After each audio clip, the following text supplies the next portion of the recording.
முதலாவது நம்முடைய ஆதி அன்பு தேவன் பால் இருக்க வேண்டும். லவ் ஃபார் காட், தேவன் பால் ஆதி அன்பு. நம்ம எல்லாருக்கும் தெரியும், நம்முடைய அன்பு நாம் தேவன் மேலே முதலாவது நாம் அன்பு கூறவில்லை.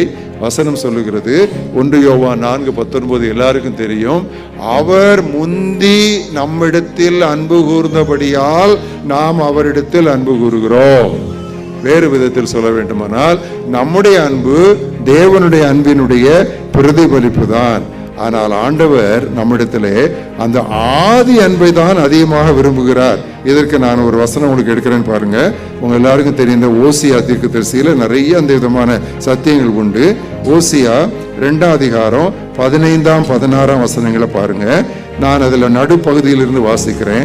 அப்பொழுது அவள் அங்கே தன் இளவயதின் நாட்களிலும் தான் எகிப்திலிருந்து வந்த நாளிலும் பாடினது போல் பாடுவாள்.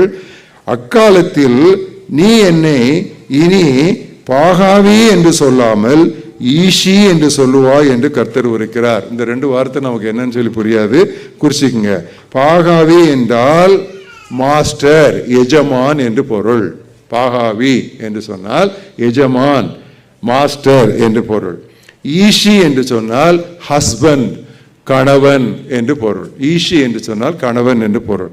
பாருங்க, அப்ப ஆண்டவர் என்ன சொல்றாரு, எகிப்தை விட்டு அவங்க வரும்போது அன்னைக்கு அவங்க தன்னுடைய இளவயதின் நாட்களில், அதான் அந்த ஏர்லி லவ், அந்த இளவயதின் நாட்களில் என்னை வெறுமனே ஒரு மாஸ்டர் அல்லது என்னை வெறுமனே ஒரு எஜமான் அல்லது என்னை வெறுமனே ஒரு ஆண்டவர் என்று வைக்காமல் என்னை தன்னுடைய கணவன் போல் நேசித்தாள்.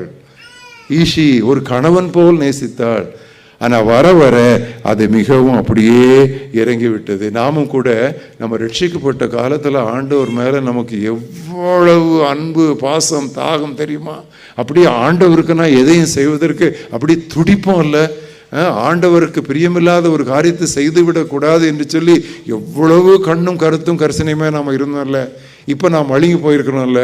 இன்னைக்கு நான் சொன்னேன், இன்னைக்கு நான் அவங்களோட பேசுவது ஒரு பிரசங்கமோ செய்தி கூட அல்ல, இது தற்பரிசோதனைக்கான ஒரு வேளை.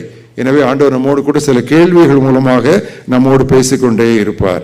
அதே விதமாக எரேமியா 2ஆம் அத்தியாயம் 2ஆம் வசனங்களை பாருங்கள். இதெல்லாம் முக்கியமான வசனங்கள். எரேமியா 2:2, நீ போய் எருசலேமின் செவிகள் கேட்கும்படி கூப்பிட்டு சொல்ல வேண்டியது என்னவென்றால், விதைக்கப்படாத தேசமாகிய வனாந்தரத்திலே நீ என்னை பின்பற்றி வந்த உன் இள வயதின் பக்தியையும், அண்டர்லைன் பண்ணிக்கங்க, உன் இள வயதின் பக்தியையும். இதெல்லாம் ரொம்ப ஸ்ட்ராங் வேர்ட்ஸ். நீ முதல்ல வெளியே வரும்பொழுது, அதாவது நீ வனாந்தரத்துக்குள்ள எகிப்திலிருந்து வரும்பொழுது